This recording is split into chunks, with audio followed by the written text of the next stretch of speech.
Everybody, welcome back to the garage. We got Vanessa back in the shop with us today. We're going to be taking a break from some of the truck builds. We've been working back and forth on the C10 build and the Apache build.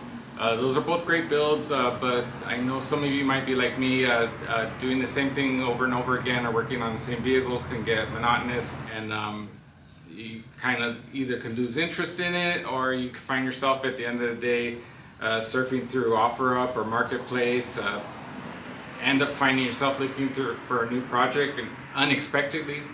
Hey, how's it going? Hey. Next thing you know, you find something that's too good to pass up, and you end up with a new project. That's kind of what happened today. We got a 63 Volkswagen in the shop. We're going to be doing an oval window conversion on it, grafting that in, and then possibly doing a couple more episodes on it, maybe doing a ragtop conversion on it as well. It's a pretty cool car, so let's get started on it. Hey, who's this? What car? Alright guys, let's get started on it. Alright, so before we start cutting, let's address the elephant in the room. Some people are going to ask why I cut a nice early bug. There's multiple reasons. For one, I have an oval clip. I've always wanted an oval bug. I have a W Decklid, and pretty much that'll complete the oval look minus the dash and the smaller front windshield. If you're not a purist and you're not truly into bugs, you probably wouldn't know that the early ovals had a smaller windshield. The dash would be the easiest, quickest dead giveaway. But number two, let's talk about what I have into this. I don't have really much into this. Got this bug on trade. Traded a set of wheels pretty much just like that. If you can see back there. Traded a set of used stock VW wheels for this bug. Now you guys might be shocked and say, really? Really? For any of you guys that know me outside of my YouTube channel, I do wheels and tires. I've been doing wheels and tires for years. I do a lot of VW steelies and then also lowrider wire wheels. But yeah, I basically, somebody hit me up. They needed a set of stock steelies, matching set, wood tires. I had a set similar to that, pretty much no better condition than that. They had this bug, and they traded me straight across, no cash, no nothing. Now, there's a few things I've done to the bug since I've gotten it. For one, the bug had one-piece front windows on the front doors, so I swapped out the doors to 59. The bug's a 63, so I swapped out the front doors to 59 and down doors. These are 59 doors to complete the early look. The bug had a 60 incorrect deck lid. It had a 65 or 66 deck lid, so I got rid of that. Put on a 58 to 63 deck lid, which is correct for this year. It is a 63. And then of course I added the snowflake tail lights. The doors of course came with the correct ice pick door handles. So other than those few things, this is pretty much how I got the bug. So again, I have little to nothing into it. I purchased a 1600 dual port for the bug that's running and everything. I'm ready to put that in next. So all in all, my biggest expense was I put a Safari front windshield in it. So all in all, I probably have maybe $1,000 into the bug.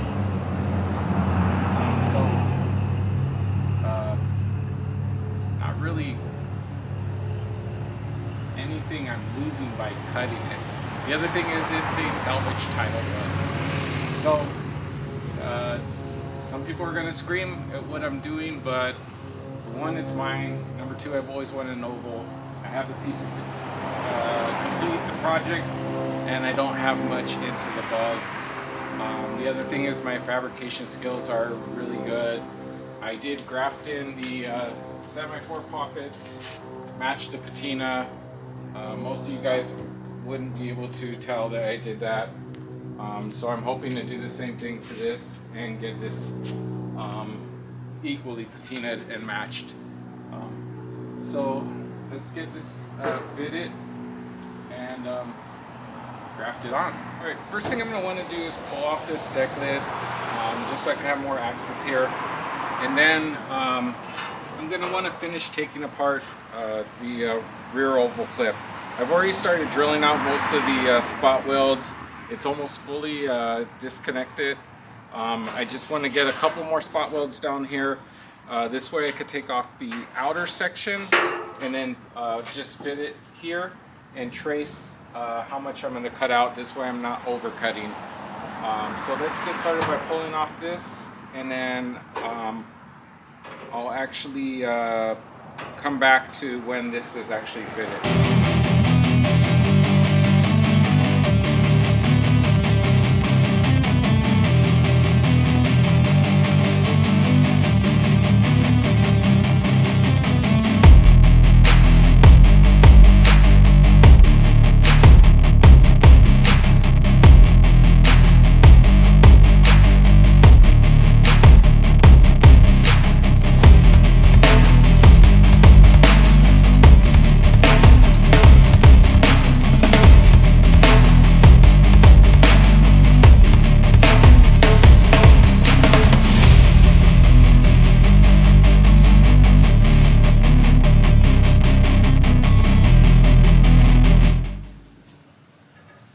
Alright, deck lid's off.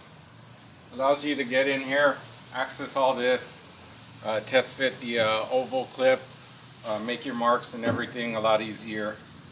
Let me drill out the remainder of the spot welds on that, and then we'll start fitting this, marking it and cutting it out. Alright, so I separated out the two pieces. After you do that and you pull away the spot welds, you may get little areas like this that are not perfectly straight. You see how it's actually bent down.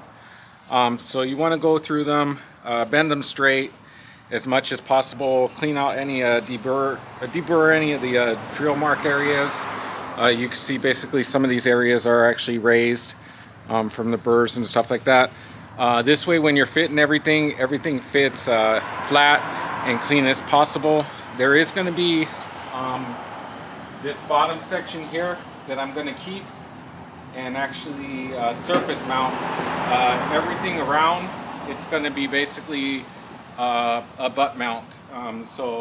We'll basically stitch the two pieces together. But this bottom flange here for strength, I'm going to actually just cut right where these fins end and actually place this directly over, use these holes and actually plug weld over that. So that's why I want this area to be as flat as possible and deburr it so it fits as flat as possible. The only material we're going to be adding is basically the thickness of this metal, which is probably maybe like 18 gauge or smaller. You're not going to notice that, but for strength and rigidity, I'd like to keep that.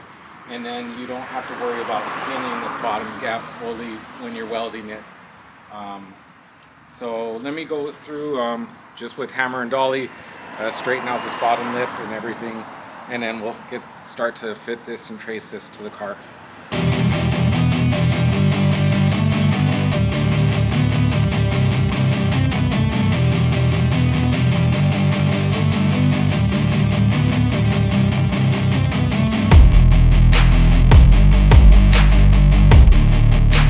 So you can see with that little bit of hammering, I got the contour almost dead straight. I got to work on it a little bit more, but for this corner, it's a lot better than what it was. So I pretty much have to, it has a little bit of sag here. So I still got to bring this up, but you just kind of you want to keep working it so that it's as perfect as possible. So I kind of want to bring this up just a little bit more. But remember, it was pretty much bent down further.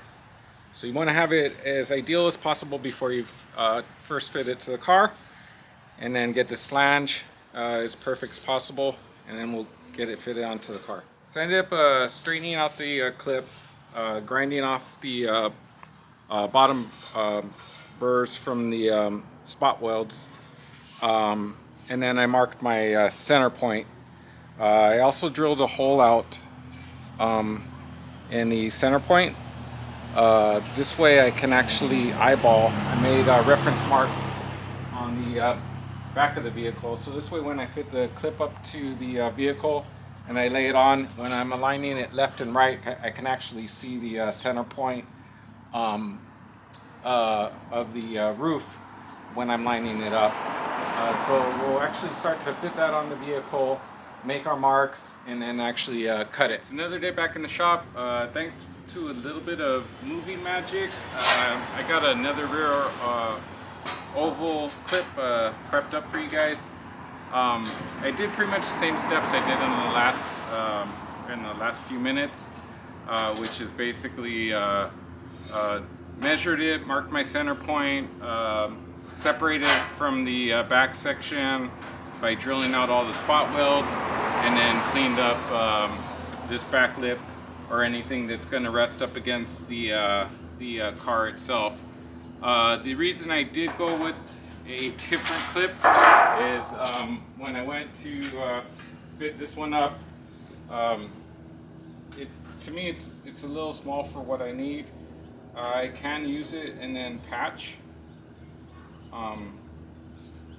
but basically I would have to patch between here and here, and then I'd have to patch between here and here, and then here and here, and I'd like to get it on and not have to actually patch, just have it be all one piece. Again, like I said, you can go ahead and use this like that, but then basically you'd need another strip of sheet metal going up here, and then a small sheet going right there. So I had another roof that I actually cut out larger. This one I had got that size. That's why I decided to use that instead of cutting another roof. So this one I did cut larger,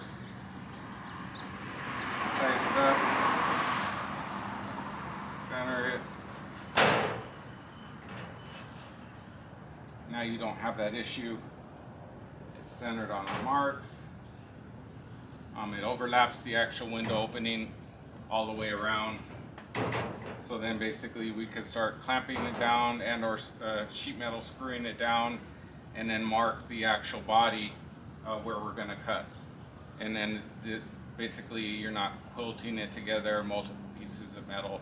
It's just basically this, weld it to that, and you're done. And then basically we'll come back with the back section and put that in from underneath, weld that in, and then spot weld this thing together also. So let's get started. What I'm going to do is measure from this bottom lip to these fins, and then that measurement I'm going to cut. I'm going to do this in multiple passes, so I'm going to cut. I'm going to leave this bottom lip as much as I can, and then cut from there up, and then also to where these fins end. I'm only going to cut just up to here. I'm not going to cut beyond that on the original body, because there's no reason to cut beyond that if I don't need to originally. Just to set this down flush and screw it in, then I'll actually make my mark, and then I'll actually make my true mark. So like I said, I'm going to do 2 passes.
So now it's able to sit down flat.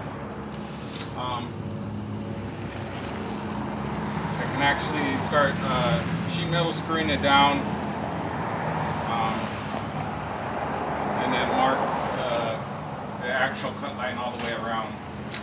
Before, with the raised fins sitting on the other fins, I wasn't able to sit it down flat and get a true cut line.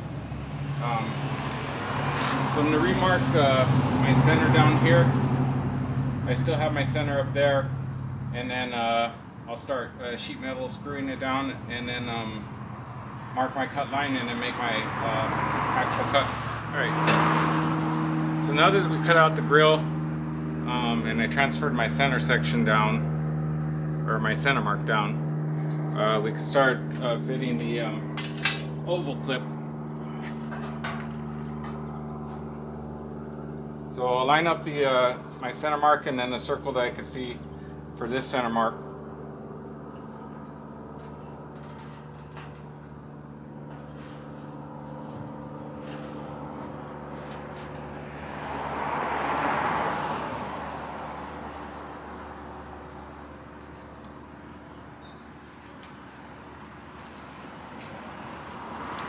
And then the other reason I left this bottom lip is I originally traced the center mark using the fins, because pretty much everything on a Volkswagen is round and curved. You don't have a straight edge. The fins on this, you have the space between here and here is 1 inch. So halfway between is exactly ½ an inch. I marked a mark ½ an inch here, ½ an inch here, and that got me a perfectly straight edge, because you can't use a right angle, a triangle, or anything like that to get you a straight edge.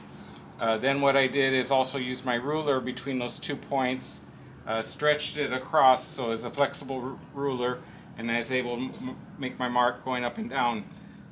You can get a small amount of variation from this top point. Same thing on the mark on the roof here. So that's why I wanted to leave the original bottom lip of the car so that I can actually sit this bottom lip on and have it actually hug it, so that I can make sure that I'm true as far as angle goes, or clocking the window. So I know I'm centered, that's 100%, and then I'm going to use the bottom here, snug it up as tight as possible, and you can see here on my top mark I'm off just a hair. The two lines, the two center lines from the body and the clip are actually touching, but they're off maybe 1/8 of an inch, which isn't bad, because that would basically allow for whatever I was off on stretching to. And then also too, when you're tracing a line on basically on the right hand side, because I'm drawing on the right hand side of the ruler, it could be basically the gap I'm getting from the ruler on my clip versus the body, this and that. So they are actually touching, but they're off, I'd say, like I said, an 1/8 of an inch, which isn't much. But at least I know that the bottom of the body's keeping me true and clocking the window. So that's why I kept it there. So let's start using some sheet metal screws and lock this window down so we can actually mark it and get our true actual cut.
So that's locked in place. Now I can basically make my marks and make my final cuts.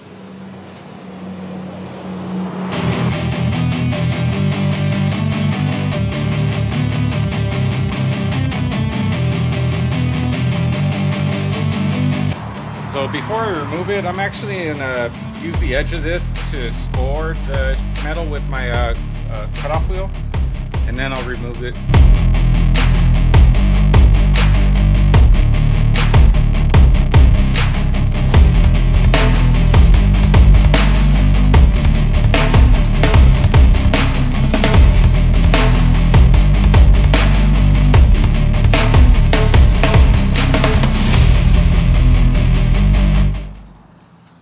Alright, so you can take off the clip now.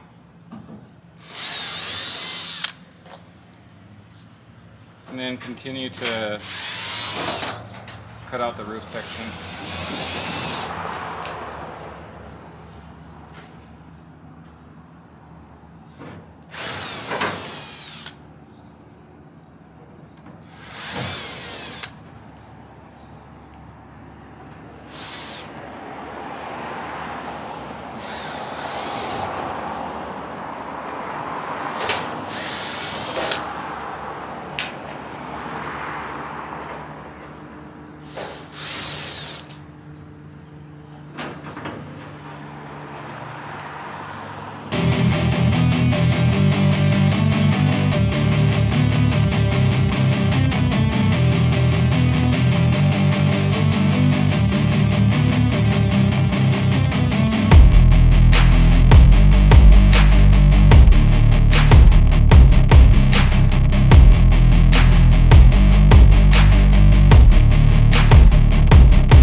Note, the window should be out. Alright, so we got the car back in the shop. Clips temporarily screwed on. Right now what I want to do is make a reference mark measurement from the top and bottom on both the body and the clip, because as I showed you before, I left the bottom lip on the body of the car to slide the clip up and keep it clocked straight when I slide it up. But I'm now finally going to cut that bottom lip off the body of the car and slide the clip up. What is it going to go up? Maybe like another 1/16 of an inch. But when I slide it up, I want to have a reference mark both on the body of the car and the clip, so that when I do slide it up, I can see on both sides of the car that it goes up equally on both sides.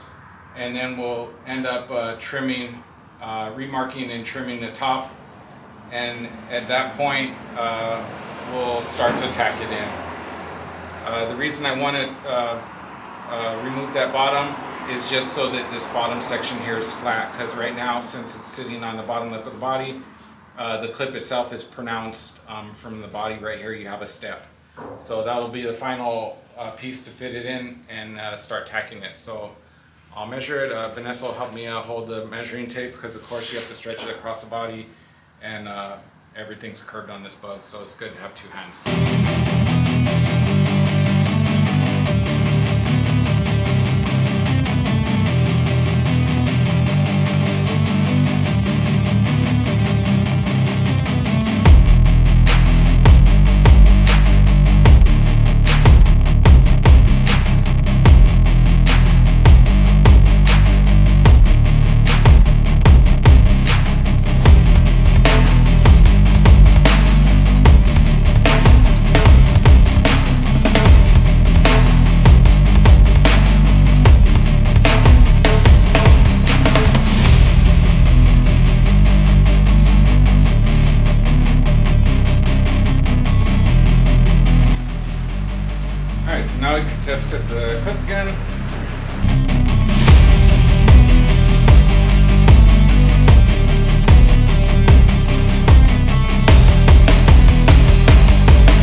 trimmed the bottom lip, refitted the clip, slid it up. So I have a little bit of overlap at the top. I'm going to use the cutoff wheel and just trace the top of that just to get a nice welding gap there. And then we could start stitching this together. My sides remain the same and squared. So let me just zip cut that, and then we could start tacking this in.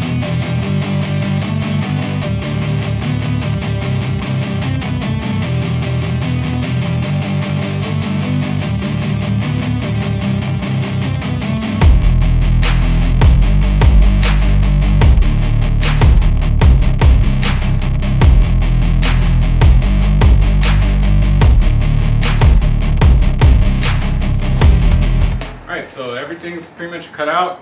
I'm gonna pull the clip off, and then I'm gonna show you basically prep all the edges, sand them so you have bare metal to weld to, and then I'm gonna show you how I put tack strips behind this. I like to, whenever I'm welding sheet metal, I like to actually have a tack strip to weld to. It gives you, it helps with penetration, and then to me, I think it actually helps you from keeping, preventing from warping the sheet metal better. So I'll put a tack strip behind there and I'll show you how I do that. All right, so what I was talking about is tack strips. So what I like to do is behind the two pieces of metal, I like to actually put a tack strip. And what that is since I'm doing a butt weld, sometimes since it is an older car and I'm not using new reproduction metal, both of the sheets of metal, let's say they have rust or erosion on it, they could start getting thin in certain areas, and you might not have an even, let's say it's 18 gauge metal, you might not have an even 18 gauge metal the full way. So even though you have your welder set up, you may blow through in certain areas. So tack strip is a good way to, as a safety net. So you set up your welder for 18 gauge, but metal gets thin in certain areas, you have that to fall back on. But also too, when you have curves like this, what I'm going to do is plug weld this tack strip to it,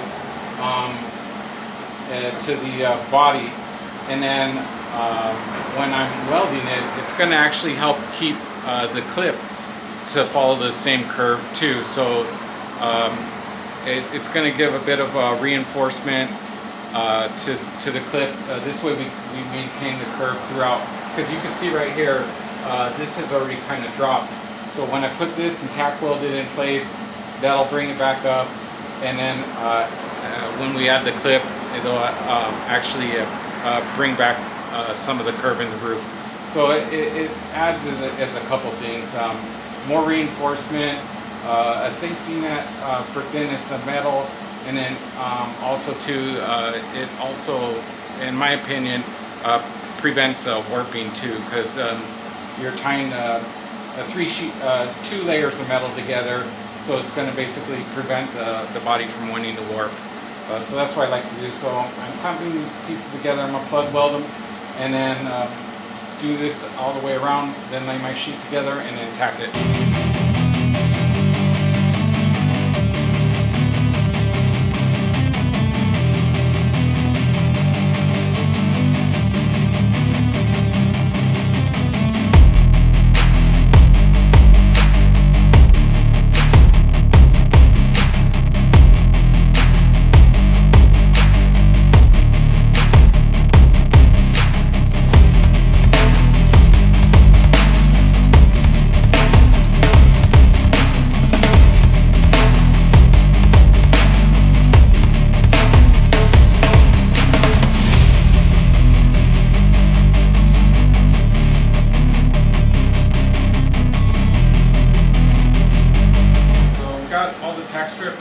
Welded in. Now it's time to fit the roof in and start tacking it in permanently.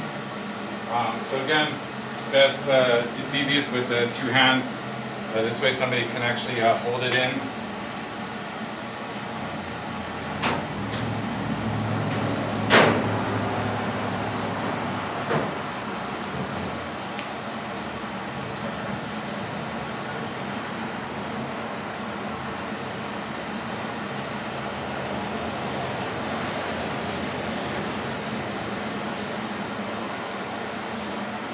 So I'm still going to use screws temporarily while I'm fitting it before I start tacking it.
So at this point, before you start tacking it in, just make sure you press on it, work it as much as you can.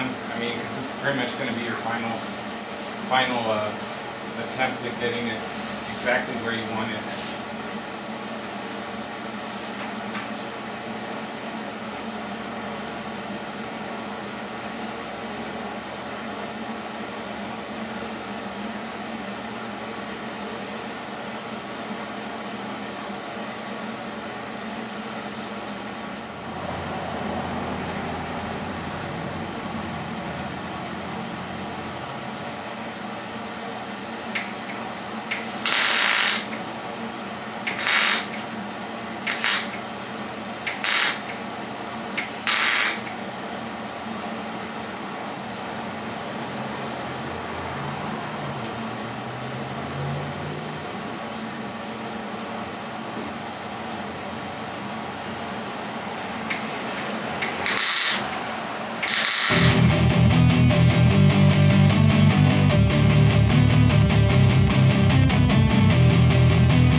Got a few tacks in like this, walk around it. It's not too late to, I mean, I only got a few tacks in all the way around. It's not too late to cut them, relieve them, and rework it, but walk around the car, make sure that you like the profile and the shape, so you can actually rework it. Otherwise, if you like it, keep going at it. If you don't, you can cut it, relieve it, and readjust it. So take your time to stand back, look at it, and before you actually continue on at this point.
much just go through, keep pacing yourself, tacks in between, grind it up when you're done, and then filler and primer. Once I finish tacking it and grinding it smooth, I'll show you the finished product before I do a filler on it. Main thing with the sheet metal is just pace yourself on it. You don't want to warp it. On this I want to keep it patina, so I don't want to use as much filler as possible, so I am going to take my time on it. I just kind of want to maybe filler within this edge, so maybe about, I'd say about 4 inches of filler, and feather it, and then all this of course will be a rust red primer, and then blend it into the rest of the roof. And then I'll put the inner panel in. That will actually get spot welded into this channel, and then spot welded in on the inside. So I'll finish spot welding this bottom piece in, and then tacking the rest of the outside in.